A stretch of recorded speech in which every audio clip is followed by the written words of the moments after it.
Hello, everybody, and welcome into another episode of the Couch GMs podcast. It is Friday, October 20th, 2023. See, Cody's like, I got the date right, but I didn't get the day of the week right. Cody Roadcap is with me. He is laughing already. How you doing, Cody? I'm doing great. It's good to be back. I missed you guys last week as I was traveling, watching the Packers lose in a different state. But good to be back talking football, talking fantasy, talking all things NFL.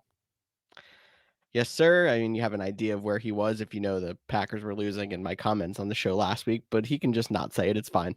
Um, as a reminder, Cody does have a bonus episode earlier in the week. He did just post that on Thursday. Go check it out. It's about the Couch Jams World Cup.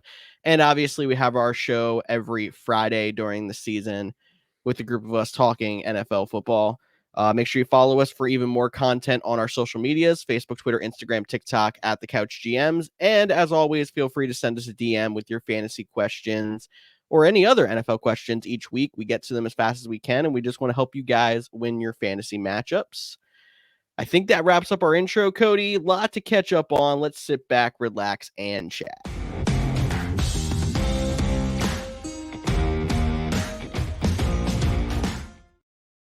Last week's Byemageddon is behind us to an extent, but we do have an update on injury from that. Anthony Richardson has elected to have shoulder surgery, which will put him out for the rest of his rookie season. Very solid when he had played, but obviously a very short intro to the league for Anthony Richardson. We hope that when he comes back next season, he can stay healthy and get it together. I know I was very concerned seeing how on the edge he was playing when he was on the field, and it kind of seemed like this was something that was coming. 4 injuries later, hate to see him out for the season, though. Yeah, definitely never root for injuries, but your point was one thing he is going to have to work on is getting back and being able to play a little smarter. You know, like you mentioned, I believe this was his 4th injury in 5 weeks, essentially, because of the beating he took as a runner, because he's a very gifted one.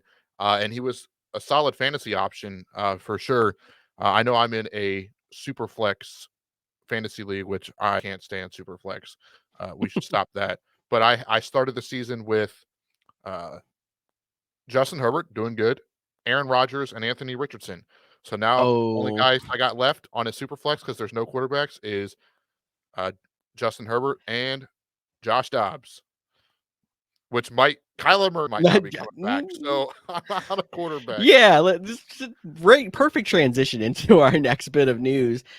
The Cardinals opened the practice window for Kyler Murray, which I was not expecting to happen at all. Like there's a chance that he comes back and is just slotted in the backup role or in the emergency third quarterback role where he's not even going to be active officially on game days.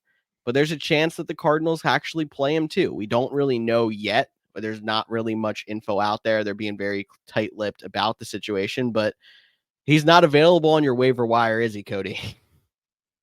Not in he actually might be in that league because that league also only has 4 bench spots and it's super flex and 2 other flex spots. So it is very deep and no bench. So it is very tough. Is So is there injured reserve at least? nope. So Okay, so I was gonna say you can go stash him on injured reserve and see what the news looks like when he gets activated, but that's even a tough call for you. yeah, for me, but if he is available, I would definitely go out and see if I can throw Kyler Murray on the injury reserve spot. Somebody probably already did that in the draft, made it their last pick up a kicker. We talked about that back during draft season. But if they didn't, go ahead and nab Kyler Murray, especially with him coming back. And I didn't think he was going to play this year. I thought they were going to just, take a high draft pick, not worry about it. Josh Dobbs playing well. But maybe they're going to bring him back and see if he's the guy of the future because they have potentially 2 high picks. I know the Texans are playing better than most people expected. So are the Cardinals, but they're still on pace to have 2 top 10 picks. And it is a very deep quarterback class, a very deep skill position class, very deep offensive line class, at least at the top. So there's a lot of good pieces there. And if it's a quarterback they're looking for, they might want to see if Kyler Murray is the guy or they're going to move on from him. And at 8:40 on Thursday, October 19th, I'm telling you, they are going to move on from Kyler, and he's going to be Atlanta Falcon next year. So you heard it here first. Falcons wouldn't be a bad fit considering the quarterbacks they've had in that system so far. He kind of fits into that mold a little bit. Um, that's an interesting toss up right there. We'll have to see how that goes. We'll keep that soundbite in our back pocket for the offseason. Yeah, I'm interested to see if Kyler does play. I have a feeling he's going to play because they did activate him, but we obviously don't know for sure. And if he does come out and play well and they decide that they're going to stick with him, there's always the chance of they still have a top 10 pick. They try to make some moves with their 2 first-round picks and go get Marvin Harrison instead of a quarterback. So They could be, and it is worth noting they just opened his practice window, so he has 21 days to be activated. So it still could be multiple weeks until we see Kyler Murray out there. So if you don't have IR spots in your fantasy league, this isn't a guy you're going to grab this week. But if you do, maybe you want to get ahead of the curve. 100%. Wide receiver news. First off, someone I thought was actually retired officially signed with the Philadelphia Eagles this week. That is Julio Jones. Eagles trying to find a third wide receiver option to go behind A.J. Brown and Devontae Smith. I'm thinking this move is to try to bolster up their red zone offense after seeing them struggle in the red zone 2 or 3 straight weeks. How do you think the fit with Julio is in Philly? I mean, I like it because it's a leader, a veteran leader. I think that he's going to fit really nicely in there with the personalities of Jalen Hurts, Jason Kelsey, Fletcher Cox, Brandon Graham. Like he's going to fit really nicely as a leadership, and you can't have enough leaders on your team. I know that was a big talking point after the Eagles' unfortunate loss to the Jets last week was how much the player led stepped up after the game. And I think he'll fit real nice there. And I think it'll be nice because he's not going to be relied on. Like this isn't a guy you're going to go pick up in fantasy football. They have AJ Brown. I know Devonta Smith is dealing a little bit with a hamstring. I believe Quez is on IR. If not, he's definitely Yep. banged up. So there is some injury there. So it is a piece that they can add. And I think as an Eagles fan, you're probably just excited that now you're going to Julio Jones. Unlike in years past, it was Travis Fulgham and Greg Ward. You're having at least done it for a while. Although I think he's played less than 35 games over the last 4 seasons because of injury or something like that. So health is a big question mark. And we saw that year with Tom Brady in Tampa Bay. He'd have a game where he would get 5, 6 catches, get a touchdown, be a nice day, and then he'd go 2 games with 2 targets in those 2 games. So not expecting a lot out of Julio Jones, but he's a guy that deserves a ring. So if he can get it with Philadelphia, congrats to him. Yeah, and I mean, him being able to be used sparingly is going to probably help his health in the long run too. Like you got to think he is, per se their number 3 wide receiver, but they also still do have Olamide Zaccheaus as well, who they've thrown the ball to a couple times a game. He's had a touchdown already this season, so like he's going to kind of slot in as a split with that role. He's not going to be on the field every single drive probably. And it's kind of funny how the Eagles responded to a loss with key signings, just like they did last year. Their first loss of the year, they got beat up in the run game. They went out and signed 2 defensive tackles. This week, they didn't have their best game running the ball. They kind of abandoned it and went to the pass. They saw that it couldn't carry them, so they went out and got a veteran wide receiver. They So should they're be kind in of the back following the end exact corners same and form. safeties. Yeah, I mean, they actually already did sign Bradley Roby before last week's game. So they did try to address that beforehand. But then, of course, Bradley Roby left a game with injury as well. But we'll talk more how beat up that Eagles secondary is when we get down to Sunday Night Football, I'm sure. Since I'm into making big proclamations, Harry Yeah. Roseman's going to trade for Buda Baker at the deadline. Let's just see what it is. Jeremy Chin was the name I heard, but either way. I think he just got hurt in practice, so Oh, good. rules him out. Okay. Speaking of trades, the Jets traded Mecole Hardman back to the Kansas City Chiefs. So if I'm not mistaken, did the Chiefs trade Hardman to the Jets or did he go there in free agency? He went there in free agency. He signed a 1-year, $4 Okay. million contract with the New York Jets. But then the Jets also brought in Allen Lazard, brought in Randall Cobb. So he was a guy very similar to Elijah Moore in the sense that, like, they just didn't have a place for him, even with Corey Davis stepping away from football during training camp. They had some young guys. If you watched Hard Knocks really step up. And the Chiefs need somebody. They need somebody reliable. I can't believe how much that offense misses Juju Smith-Schuster. The It's second true because option, I don't think Juju even really made that much of an impact consistently last year. I know, but down the stretch, when Kelsey was covered, Juju would get open. If Yeah. and it was just another piece that they had to count on. They had MVS as the deep threat, but he's not a move the chains type of player. He never has been. Still a very good key piece. Racey Rice has been looking pretty good the last couple weeks, but he's still a rookie. So getting a veteran in there, and then Kadarius Toney in and out of the lineup with injury. So I really like the move for the Chiefs. It's familiar and it gets them a guy that a couple years ago they thought that was the Tyreek Hill replacement. Didn't work out that way, but they at least get a familiar face back in the building.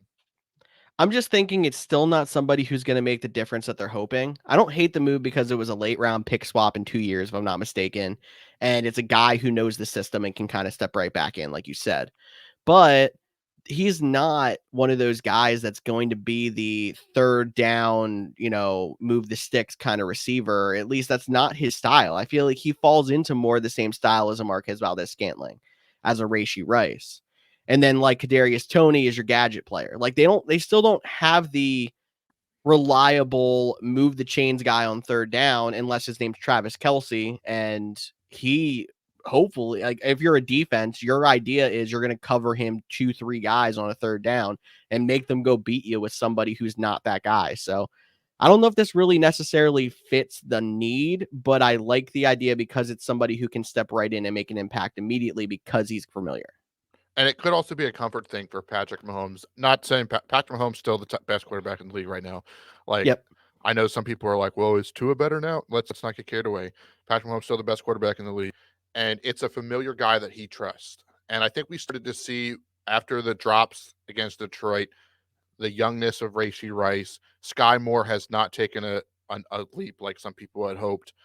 Like just getting somebody that he can count on to be in the right place at the right time. Like you argue that the second best player that he was comfortable throwing to was Jerick McKinnon. So making that now a That's true. receiver, I think could go a long way. And the Chiefs are going to be good. I mean, it's not like oh my gosh, it's the next coming of Tyreek Hill. Go get him in fantasy. But I do think it helps spread out the offense and get the other good guy in there, and will help the Chiefs long term. I'm with you there. So we'll see how that works out. And maybe he is somebody we keep an eye on if he does end up getting, becoming one of Patrick Mahomes' more favorite targets. Maybe he is somebody down the road we're looking at in fantasy. Wouldn't make the move now, though. I'm with Cody. Interesting trade deadline move potentially. Reminder the trade deadline is the 31st of October. So that's what, a week and a half ish away. Maybe close to 2 weeks now, something like that. 12 days. Devontae, thank you. Devontae Adams does appear to be disgruntled over in Vegas. So much so that there are odds out for his next team. The leaders in odds right now include the Bills at 4-1 and the Lions and Titans at 5-1, the Browns at 6-1, and then the 49ers and returning to the Packers at 7-1. I mean, I see the Packers being on there probably because of the familiarity. Even though he wouldn't be going back to Rodgers, he'd be going back to where he played the first 5 years of his career. 7. 7. Oh, it was even more than I thought. And obviously the Packers still do need a consistent wide receiver one, but they have been getting some pretty solid play out of wide receivers considering. The 49ers, they're the one that surprises me on here just because they already have so many weapons. It feels like getting Devontae Adams wouldn't necessarily help anymore because you already have guys that aren't getting the ball enough because there's too many weapons. So like it wouldn't help in that sense, but like going from Juwan Jennings to Devontae Adams is definitely an upgrade. Like Devontae Adams is still one of the top 3 wide receivers in the league. Man, I mean, but the fact that like you even have to be like, oh, we have to get an upgrade from Juwan Jennings is such a luxury compared to Look, 31 other teams in the league. I might not have been here for the podcast last week. I sure listened, and I heard Tyler talk about how the Dolphins were his Madden team. Well, the 49ers, if they get Devontae Adams, would be mine because that very first one we had where we could trade as whatever we wanted. Forced trades weren't on, but you can manipulate the Madden system out there to make some trades.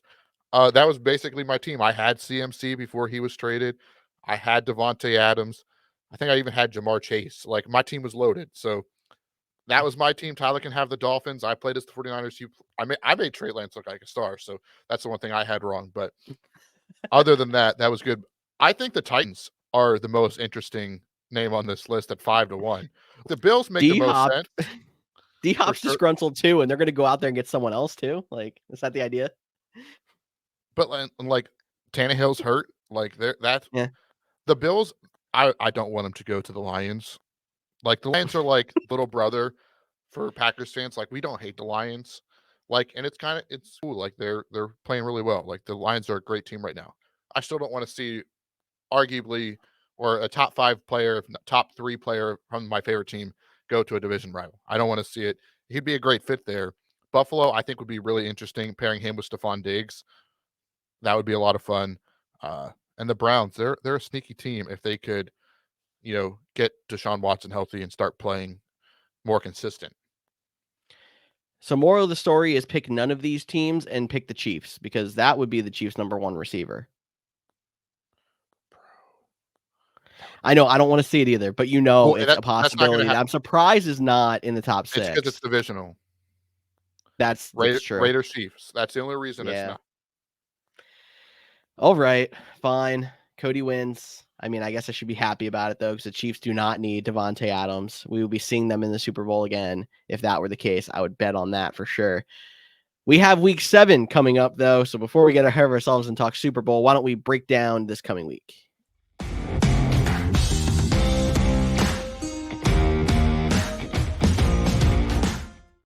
Welcome into Byemageddon. This is a 6-team bye week, and I think then week 8 has none, if I remember correctly.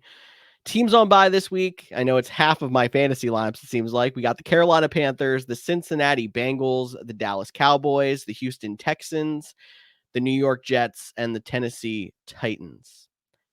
A lot of people to fill. I'm sure we're going to be talking about this guy you normally wouldn't start, but you probably should this week just because we have that many guys on bye. You want to move into 1 o'clock right away, Cody? Yeah, and you're correct. No bye weeks next week. And then 4-4-4-6.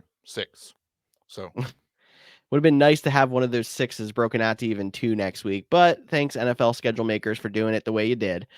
Number 1 game in the 1 o'clock window is the Detroit Lions traveling to the Baltimore Ravens. Ravens favorites by 3 points, which, I mean, I do get it, but the Ravens have been a little bit shaky. But I will say the Lions have not been as good away as they have been at home. I actually mentioned that in my Start Sit TikTok. If you didn't hear that, go check it out. Jared Goff specifically averages, I think it's 8 less fantasy points on the road than he does at home. And that's even after a win on the road last week. yeah, that's great advice there. So if let's look at the quarterbacks that are on bye, right? So you have the only one that you're starting one you're starting for sure is Joe Burrow. Yep.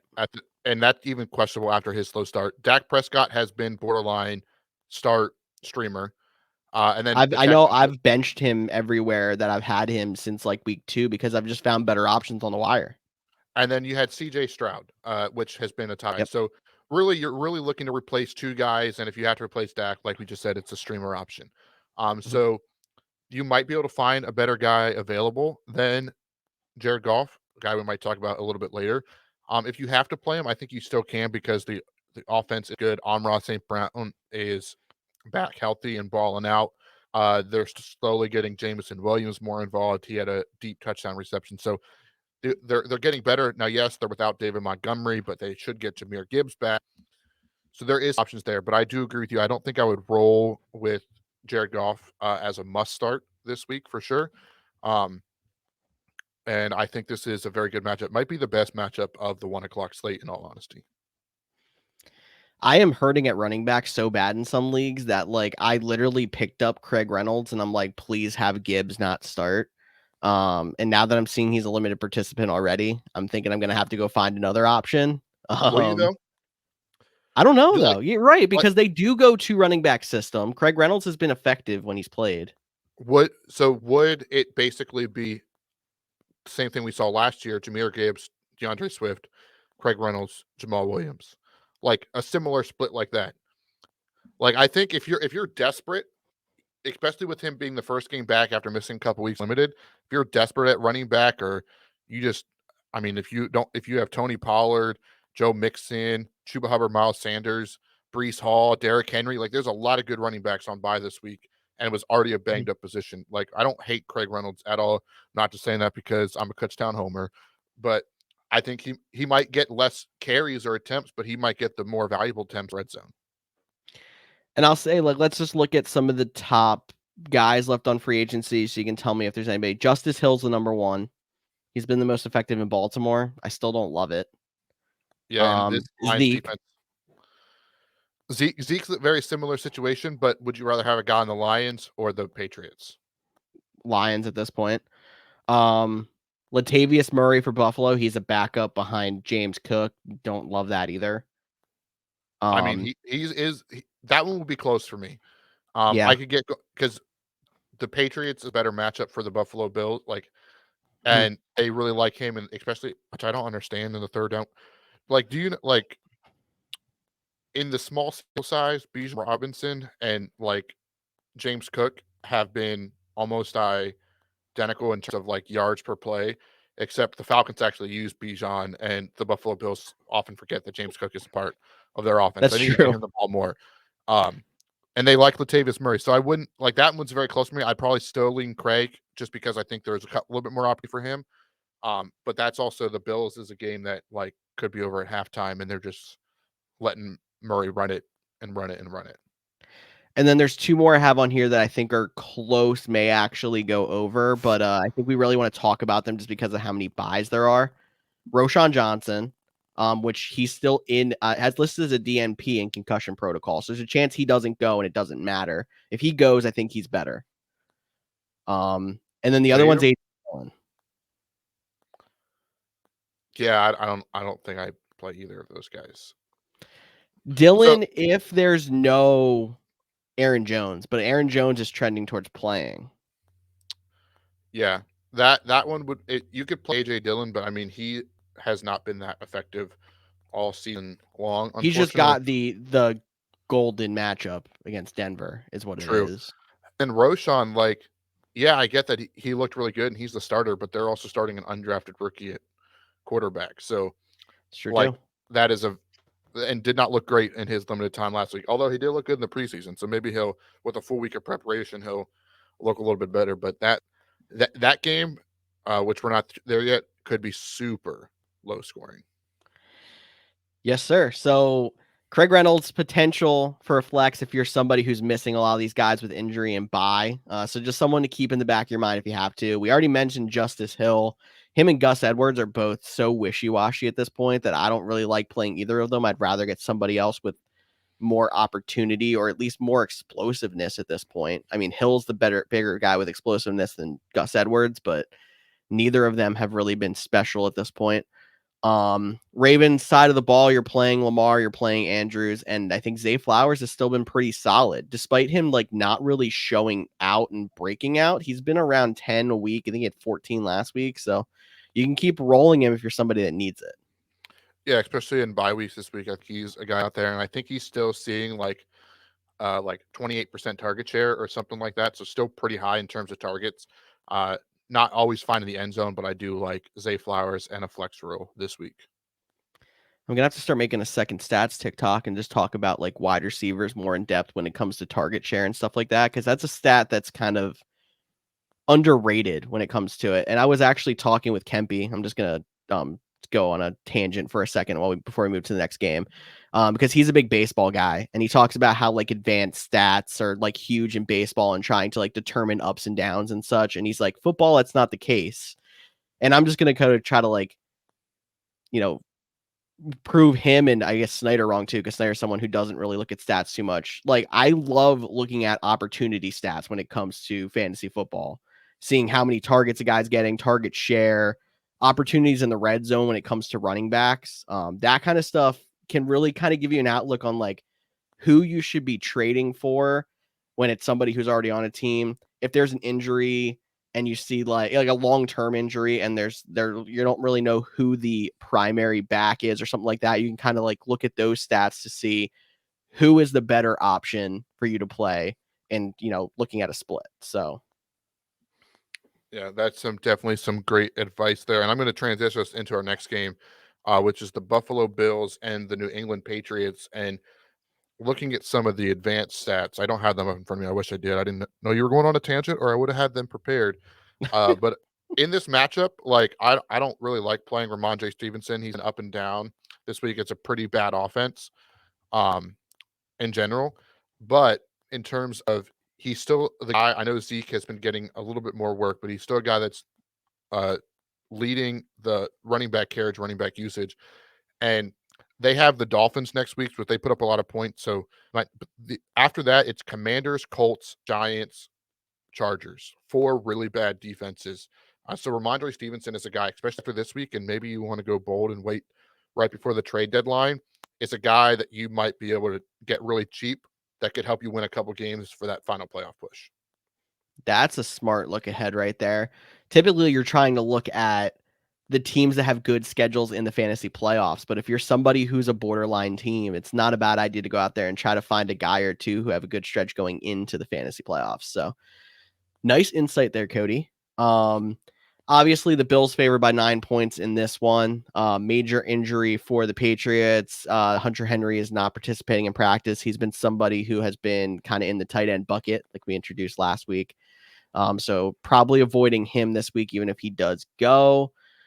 I think it's the normal suspects in this one. We had Gabe Davis cool down a little bit last week, but I think he's still good to go in this matchup. Yeah, I think you're playing your Bills and not your Patriots. Like, I think that's pretty straightforward. Yeah, I can't even think of a Patriot I would want to start because Ramondre Stevenson and that offense in general has been so bad. It's just keep Ramondre on your bench and hold him for the later stretch, but don't play any of them. I mean, the over under in this game is 40, and they're expecting the Bills to win by 9. So like, that's telling you how much they're not expecting the Patriots to score. Patriots score 1 touchdown and a field goal or something like that, then, or something like that point. Yeah. So something close to that. Yeah. I can't do the math in my head, but something similar to that one. So that's where I think we're doing in that one. And the next matchup, not much better. That's the Washington Commanders and the New York Giants. The point spread is closer. It's only 2.5 points, with the Giants as the underdog, but the over-under is less at 37.5. Saquon is limited, but he played last week, so I imagine he would go. And he's the only Giant that I'm willing to play, especially with all the running backs on bye. Like, if you have 2 running backs better than Saquon that aren't on bye this week, please screenshot your team and send it to us. I would love to see that. Okay, I've got a team with Ken Walker and Raheem Mostert, but it's the World Cup where I'm playing 2 flexes, so I'm still playing Saquon. Okay, that one might do it. One might do it. Yeah, that might be the only one, and it's because you stole Raheem Mostert. I would say if a team had Kyron Williams, you might have a shot too, but Kyron Williams is hurt now, so yeah, he's going to be out for a while. We'll talk about that in a little bit. And then on the Commander side, I think you can still play. Like, I think Logan Thomas is a guy that is a pretty good bucket play this week. I think Brian Robinson's in play this week, especially with all the running back issues. Terry McLaurin, he's still in your lineup. I've seen even a lot of people saying stream Sam Howell. I don't know if I'd go that far, but what are your thoughts on stream Sam Howell? With the amount of people that I've seen with quarterback issues, but you're not really missing many quarterbacks. I mean, Howell's been somebody who's been better than advertised and better than people have given credit for. Like, I feel like him and CJ Stroud have actually been fairly comparable.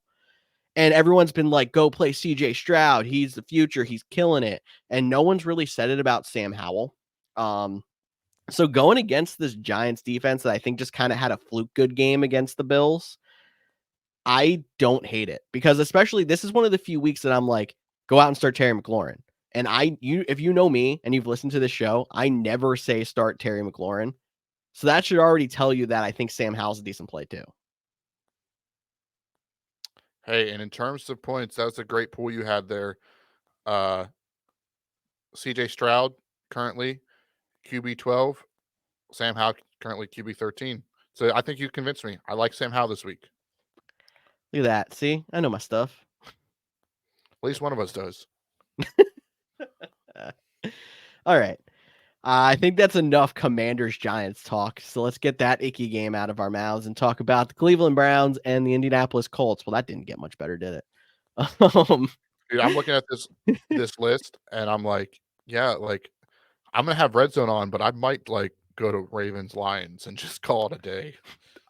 The 1 o'clock window is not too good. I mean, you could probably go to Ravens Lions and just check it out until you get to the witching hour, and then you go back to red zone and be like, okay, let's see what game's close and give me a little bit of drama at the end. But again, that might just be Ravens Lions. So So what you're saying is, in all reality, this is going to be the highest scoring week of the last 3 years in the NFL.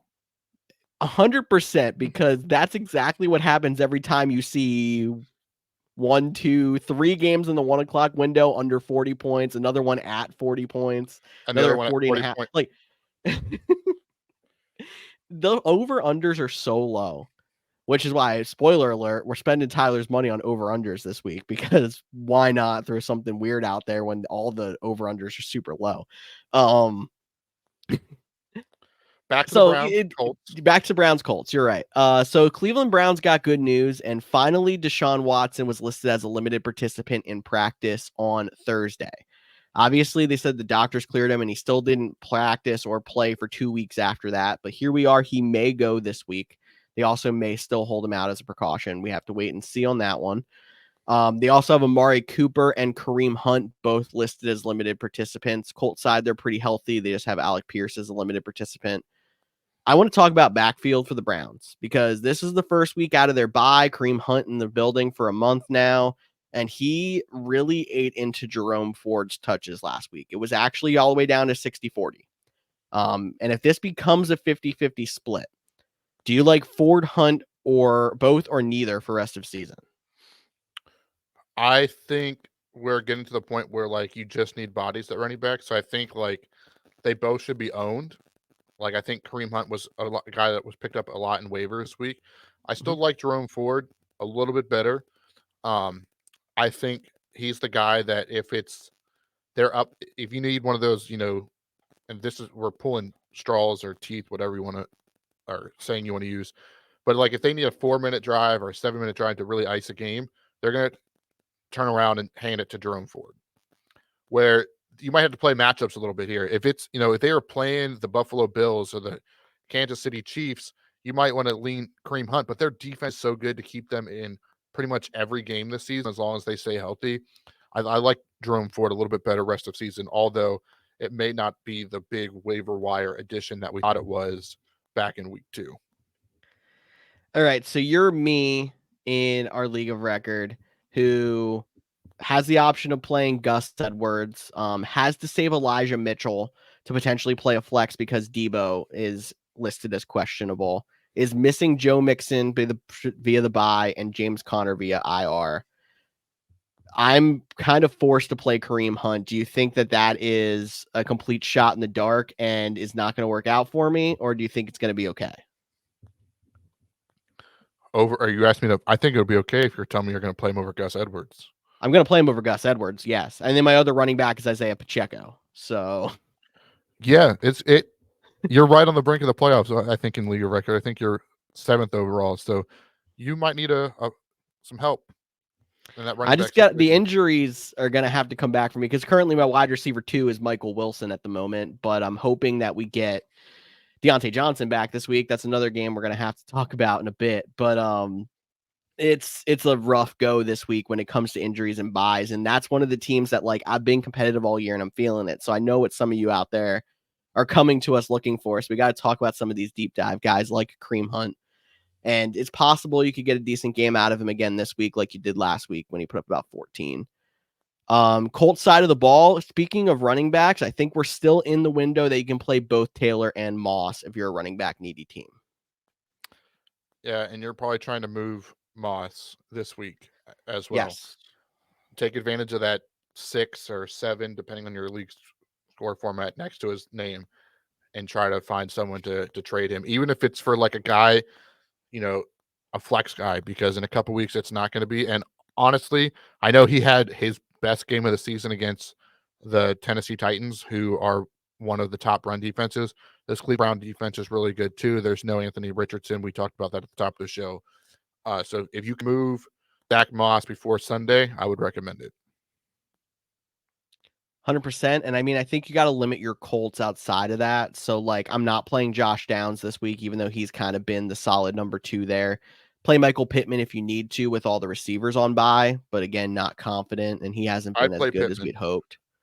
You'd still He's play he, Pittman he's coming in strong as of late, and he seems to definitely be doing better with with Minshew instead of Richardson.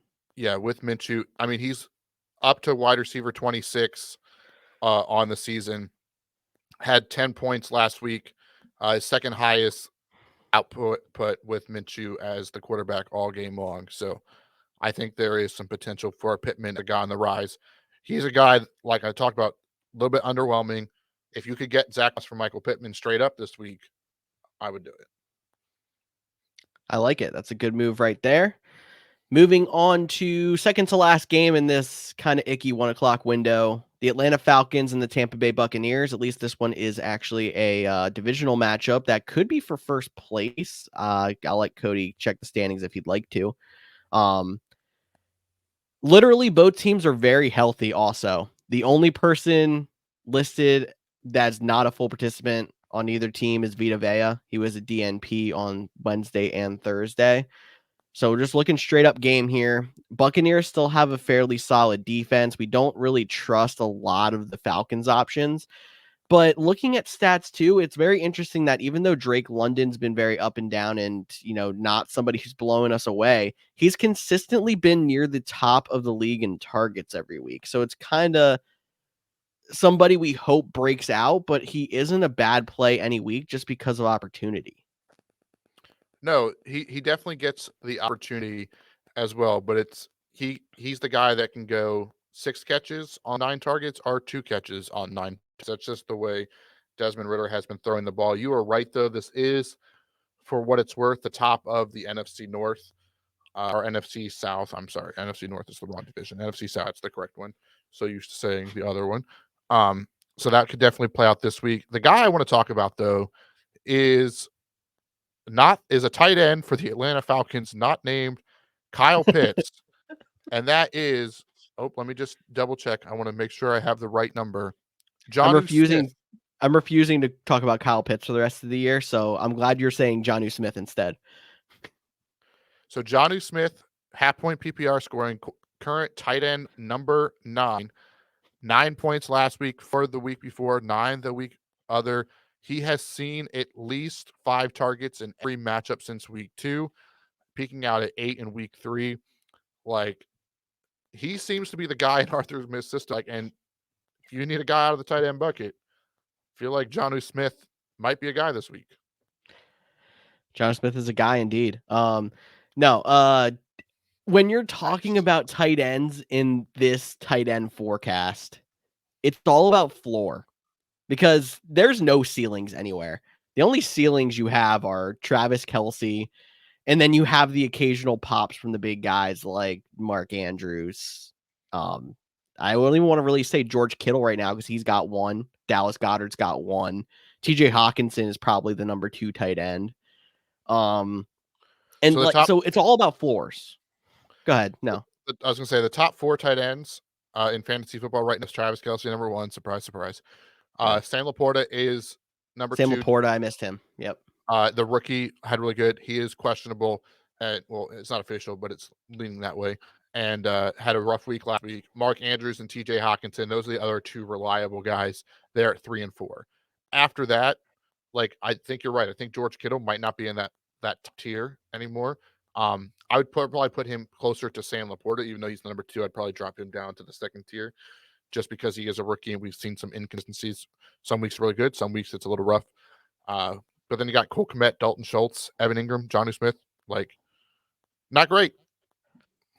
No, but you should be hunting. We always are trying. I feel like in my mind, you want to see double digits from a player every week. If you have a guy that's going to score you 10 every week, yeah, that's a solid floor play. Dial it down for the tight ends. Look for 7. Which is why Jonnu Smith hasn't been a bad play. Because if I pull it up right here, Jonnu Smith has scored 6.7 and 6.2. I'll count that as basically a solid floor. He scored 7 points pretty much every single week. Evan Ingram, still somebody who's one of my favorite tight ends because he has scored 7 every week but 2. Like, those are the guys you have to look for, just because it's got to be like, you got to be in the mindset of, if I get beat by a tight end, it's probably one of those top 4, and that sucks. Or the But you're random Cole playing Kmet. or the random Cole Kmet. You're right. But in most cases, you're playing the tight end position to survive. So you're going to go out there and try to find the guy who's going to score you 7 points every week. He's just going to be the guy who cancels out the other position, and then you beat him somewhere else. That's how you have to play it. And just for in half point PPR scoring, to talk about how to hit home George's point, between tight end number 6 and tight end 15 is 14.5 points. Like, that is the difference. Like, that is how close that over a 6-week stretch, less than a point a week. So that's how close 6 through, and it's only a couple more points for Cole Kmet, who's sitting at 5, and he had one really good week. Like, that's what He's not even the person I want to play when I'm talking about this, because he had one outburst and then nothing. I'd rather play Evan Ingram over Cole Kmet, hoping you get 7, as opposed to Cole Kmet getting you 0 or 25. Yeah. And for what it's worth, though, Kyle Pitts does see more targets. I don't understand why he can't catch them, but that's where we're at with that game. But that's enough Falcons. Any other guy? I mean, you're playing Chris Godwin, Mike Evans. You're saying sit the running back for the Rashad White. I believe I saw that. Was that correct? I did. Yeah. I mean, you might have to play him because of bye weeks and everything, but I'm trying to say sit Rashad White because he's not an effective guy when it comes to yards per carry, and the Falcons haven't given up a rushing touchdown yet this year. And then Bijan Robinson must start. You're playing Bijan. Exactly. All right. One more 1 o'clock. Raiders and Bears. See, this really does not get any better. This game is the game that's going to be an absolute mess, as we got no Jimmy Garoppolo and no Justin Fields. So 37.5 is the over under. I feel like you could probably bet under 25, but that's a little rude. We had to figure out how bad this quarterback position digs into other players at other positions. Like, Josh Jacobs is still going to be a go. How much does it hurt Devontae Adams? We don't know the running back situation for the Bears, but then you also have DJ Moore. How much does it hurt DJ Moore? Like, that kind of thing here. The guys you're probably going to have to play, but you're going to have to really temper expectations. Yeah, like, you're still playing Josh Jacobs, especially with all the buys. You're still going to put him out there. He hasn't been the guy we were hoping for last week. I think so. I was just looking.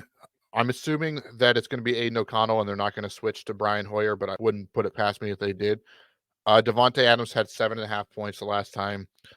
Aiden O'Connell was out there, but he did see 13 targets, where he's only seen 9 total targets in 2 weeks when Jimmy G back.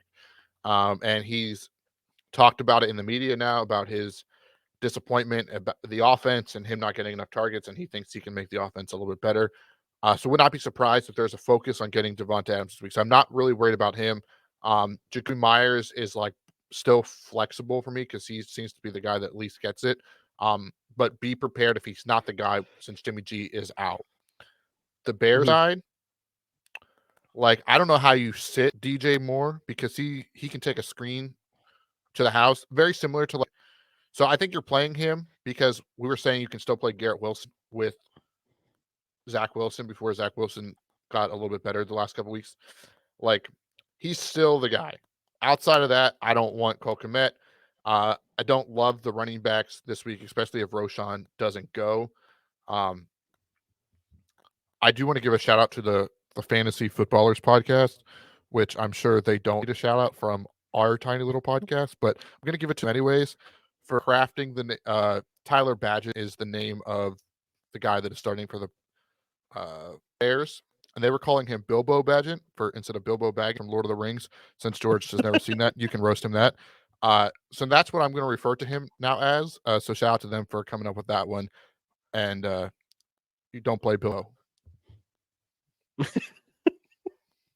Okay, that's good. George is like, yeah, I've never seen Lord of the Rings. I'll pretend that's a funny joke. Man, was that laugh that fake? Damn.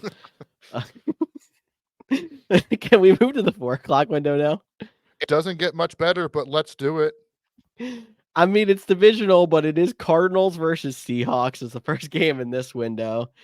Seahawks dealing with some injuries. We got Zach Charbonnet and DK Metcalf not practicing on Thursday. Tyler Lockett listed as a limited participant. I'm not sure exactly where it's going to go with DK. I'm assuming Lockett's going to play, seeing how it's trending. But if DK doesn't go, is Jackson Smith and Jigba somebody you can add and start as a potential savior for your bye weeks? I feel like there might be a slightly better option. I would play Jackson Smith and Jigba as like a cheap option in DFS. It's a good one. Okay. I don't know if I'd rush him into like my redraft. If you're in a dynasty league and you're dealing injuries and the waivers aren't that deep, but you were able to get JSN, yeah, sure, throw him in there. But in redrafts, there's probably a guy on the waiver wire we talk about in the next 2 games that you could pick up. Awesome. Okay. And I mean, I'll save a little bit of this for later on, but Ken Walker is probably one of the most solid top 3 running backs the rest of the season, just by seeing how his opportunity's been going. And against the Cardinals, I mean, obviously you're playing him, but Ken Walker has been smooth and steady the entire season so far. Cardinals side of the ball, Marquise Brown. So actually, it's interesting to say, I didn't know this was the case until I did some research. Seahawks worst team against the wide receiver in the league. Cardinals probably going to be playing from behind if we had to guess. So you're playing Marquise Brown, no problem. Michael Wilson, potential guy for a flex if you're desperate, maybe. Cody can disagree if he would like to, just because the matchup is so prime. And I'm not playing anybody else on the Cardinals. I mean, I guess you could probably throw a Zach Ertz in the bucket, but that's about it. Yeah, I'm with you. I like Wilson over JSN slightly. So there we go. We already have Michael Wilson, who might have been added and then dropped in your league. So if you can go add him again and you need a wide receiver, that's somebody Just who's an in option. fantasy, I like JSN better as a player. I don't want that soundbite to get disconcerted. Oh, no, 100%. But I mean, in the current state of things, I mean, I think Jackson Smith and Jigba is going to be a better player in the long term too. So don't go like overreacting in a dynasty league and being like, hey, I'll trade you Jackson Smith and Jigba for Michael Wilson. But in a short term DFS or play this week mode, yeah. All right. Next matchup. The Los It gets Angeles better. It actually gets better. The Los Angeles Chargers and their super fan versus the Swifties. So we're going to have a super fan off in this game. Yeah. I'm not going to say that again. But Chiefs favored by 5.5 points, over under 48 points. Eckler was back. He was a little bit disappointing in his first game back. Not that surprising, though. You can play him, as always, Herbert, Mahomes, Kelsey. Like, you know the guys you can play. Yeah, this game's pretty straightforward, I think. The flex guy I like this week from the Chargers side would be Josh Palmer. If he's available, you can pick him up and play him in a flex spot because they're going to need points. On the Chiefs side, is there any I know we talked about it. Like you're playing Pacheco in a league, but is there any of the wide receivers that you're willing to start? I mean, 48 is the second highest over under on the week. So the problem with their wide receivers, like we've been saying, like last year it was you play Juju, he's the most likely to hit. But like there's so much spreading of the ball. You never know if it's going to be Kadarius Toney. You never know if it's going to be Jerick McKinnon. You never know if it's going to be Rashee Rice. But my favorite of the group is Rashee Rice. I'm with you on that, and I think it's okay to admit that the Chiefs offense just isn't as good this year as it was the last couple of years. Like they've taken a step back. We're shaving like a touchdown off of their scores before, so that still makes them a top tier offense. But it's not the automatic play somebody on the top offense in the league kind of offense for fantasy. For sure. So the best matchup. I feel like we didn't talk much about it. Anything else you want to say? This is going to be the 4:00 game I'm going to lock into. I know it's not going to be the one for you because your Green Bay Packers play in the next matchup, but when it comes to game of the week, this is probably that's not a night game. This is probably your candidate. Oh, you're right for this matchup. And you mentioned the other game that is on. Why don't you go ahead and talk about it? Because I'm going to pull something up for you since you talked about locking into this. while you talk about the next matchup. All right, so Cody has me leading off the Green Bay Packers and the Denver Broncos. Interesting, even with how bad the Broncos have been playing, they were only 1-point underdogs, I guess partly because they're at home. And the over-under on this game is set all the way up at a steep 45 points. Don't really understand where that's been coming from, as the Broncos offense is still struggling. Packers offense has been kind of up and down so far. Aaron Jones, limited participant in practice on Thursday. We are unsure of his status. If he does go, he's in your lineups, just because the matchup is prime. If he doesn't go, A.J. Dillon jumps right into consideration as somebody you could play. Oh, okay. We got a coverage map here. What are you Yes. going to say, Cody? So you said you were going to look into the Chiefs Chargers game. So is everybody else. Like, if you're not near Denver or Green Bay, you better have Sunday ticket if you want to watch one of these other games on CBS. So just wanted to And I'm point. assuming, does CBS have the doubleheader then? Yeah. Because that's also good to know. So you won't even get the Seahawks Cardinals game on Fox unless you're in those local markets either. Yeah. So that's that game. I had to throw that out there and talk about that. If you want to see the full coverage map, head over to YouTube. But I'll take it away because you're waiting for me to talk about the Green Bay Packers. You mentioned Aaron Jones being limited. They're expecting him back. They were expecting him back for Las Vegas, but he got a little tight on Saturday, and they held him out through that game and the bye. So hopefully the 2 weeks paid off. If he's out there, you can play him. George has mentioned, whether it was here or on TikTok, how bad this defense has been, and so you can play him. If Jones goes, I don't love A.J. Dillon as much. If Jones doesn't go, A.J. Dillon can be a possible starter option. They really tried to get him involved against Las Vegas. Unfortunately, that didn't work out. Christian Watson, I think you can play this week as a big play threat. They're trying to hit him deep. He had the one play he should have scored, but Marcus Peters had the horse collar tackle right in front of me. Not appreciate that one. There you go. That was the game I was at. If you haven't caught on why I missed last week's show, and then Romeo Dobbs seems to be the guy that Jordan Love trusts. Jordan Love might be a streamer option this week, and then Luke Musgrave is in the tight end bucket. So that's the Green Bay Packers. But the Denver Broncos, yeah, like Russ ain't it. Mm-mm. Nope, Russ ain't it. The running backs for sure. If Javonte plays, he can go. McLaughlin, right? Is that how you say McLaughlin, that? yep. I want to say You're figuring it out now. I want to say Sarah every time though, but then I just see like a really sad commercial, so I don't want to say it. I think if he can play him, the Packers are terrible against the run. So like that's how they lose this game, is if the Broncos just turn around and run the ball. Can Sean Payton and Russell Wilson do that? That's the big question mark. But the wide receiver wise, yeah, you probably still play Jerry Jeudy, but they have been very disappointing. So they're not must starts for me. I didn't get a chance to look up. I was just going to make sure that Sarah and Jaleel McLaughlin were not related. I don't think they are, for sure. No, that wasn't the joke I was going to make going into this end of this game. I was going to say over under 7 a.m. When are we going to see A.J. Dillon on his stream farming his fields this week on game day? Dude, that was funny. I love that guy, and it's that this will probably be his last year in Green Bay. He's a great representative of the team and just a fun guy. I found out on TikTok today as well. There's a farming simulator world championship that was going on. So maybe he's just getting ready for his post career. So don't roast it until you try it. That's all I gotta say. Farming Simulator World Championships. That sounds like something that I might be able to actually compete in over here, because I'm not good enough at Call of Duty or football. Or we didn't even mention the fact that flag football is coming to the 2028 Olympics. And Cody's got his hopes and dreams, and I'm thinking how bad I would lose in a race to Tyreek Hill. But that's not the point. Don't underestimate my 34-year-old buddy. That's all I gotta say. Tyreek Hill is going to be retired by that point, but he is not retired yet, and he is facing the Philadelphia Eagles. Dolphins traveling up there for Sunday Night Football. Eagles have a lot of injuries to talk about.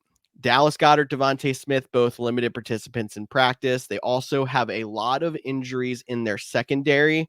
Lucky for them, it looks like they're going to get Darius Slay back. So you do have Slay Bradbury on the outside still locked up.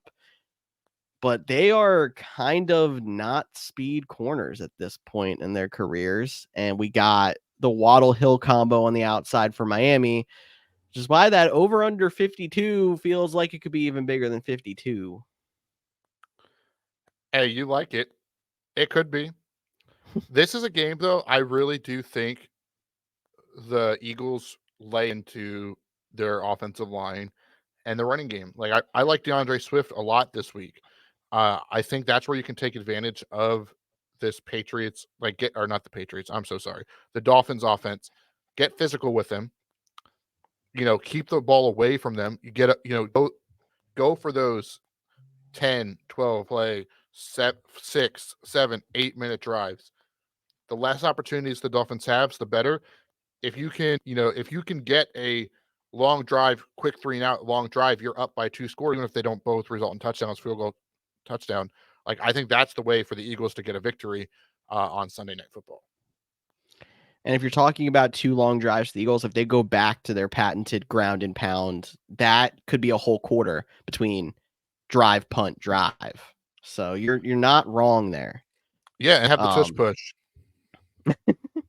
Which they did not actually pull out a single time against the Jets, if I'm not mistaken. Never really had any opportunity to. But anyway, Eagles, you're still playing your usual suspects. You're playing DeAndre Swift, Jalen Hurts, Devontae Smith, as long as he clears, but he did go from DNP to limited, so he should be fine. AJ Brown, obviously, and Goddard can go in the bucket.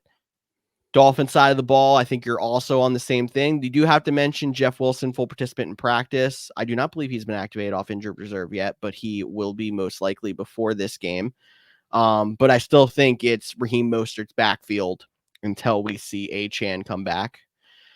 Hill, Waddle, Mostert, Tua.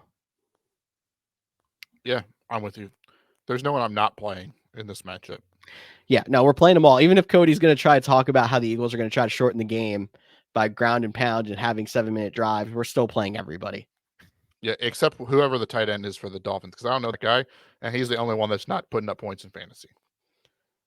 Yeah, I tried to think about who it was too, but it's not Smythe, even worth looking. But Durham Smythe. Yes, that would make sense. But no, yeah, not playing him for sure. Monday Night Football then is the also beat up San Francisco 49ers traveling to the Minnesota Vikings. Despite the injuries, Minnesota still favored by 7, over under at 44.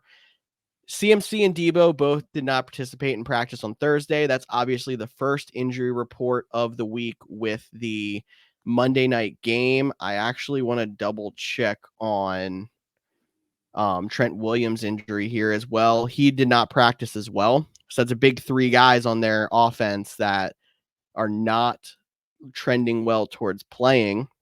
And I'm actually in a predicament in our league of record. Like I mentioned, I kind of, with all the injuries and buys, have to flex a 49er. My guy is typically Debo, and I do have Elijah Mitchell on the bench. So I'm running the risk of, if Debo doesn't go but CMC does, I'm playing a backup running back with Elijah Mitchell. But I feel like I'm probably better off rolling the dice if I have a backup plan as opposed to going out there and benching them both. Would you agree with that? No, I think you're doing the right thing by saving it for the game. I don't think CMC is going to play. That's just my personal opinion here. And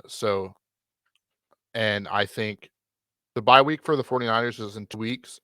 They did just come off their first loss. I don't think any of these guys are going to go on IR, but I wouldn't be surprised if they give them this week, the following week, although it is against the Bengals. But then they go into the bye week, so they get some weeks to rest and then go into the season-long push. I don't think they're going to rush Christian McCaffrey back. They really like Elijah Mitchell, and I think Jordan Mason is a solid option as well. I think you can play both Mitchell and Mason if CMC doesn't go, which I don't believe he does. That was going to be another question of, is there one that's better? It's probably, I still want to believe it's Elijah Mitchell's backfield as the backup, but they were easing him back in last week because he was just coming off of a multi-week injury. But it could be a 50-50 split, in which case I think both are still going to be effective enough. I guess other options you can look at if you do have to replace somebody in this game and don't have the option of one of those two 49ers running backs is you could look at KJ Osborne as well. I know it's not a great matchup going against San Francisco, but a potential wide receiver one there. Yeah. Or if somehow Jordan Addison's available. I know he's a rookie that was drafted, but if he was available and Cam Akers doesn't seem like he's going to be the guy. I think he had like 10 snaps last week or something low like that. And they signed the dude with the really long last name that I still don't know how to pronounce, the return specialist, but also a running back to the active roster this week. So I don't think Cam Akers can save you in a pinch if you need it. So make sure you have those ready. Make sure they're in your flex spot too, if you can help it. That way, if you have to pivot to someone like a KJ Osborne on Monday night, or heck, even switch to a tight end just to get some points, make sure they're in that spot. Talking about Winagwu. Sure. Sounds right. I think that's how you say his name. We had this Number discussion 25. last year. Yeah, we had this discussion last year when we 26 maybe. I don't know if he might have changed his number too. I don't know anymore. 26 sounds Maybe right. One of those it two. might. I don't know. We had this discussion last year too, and Cody just avoids it, and I try to jump right in and say the name. But I just wanted to make sure I knew who you were talking about. Yes, He's on what the you active said. roster now. He is on the active roster now. I think we need some Survivor picks in here. What do you think? Survivor.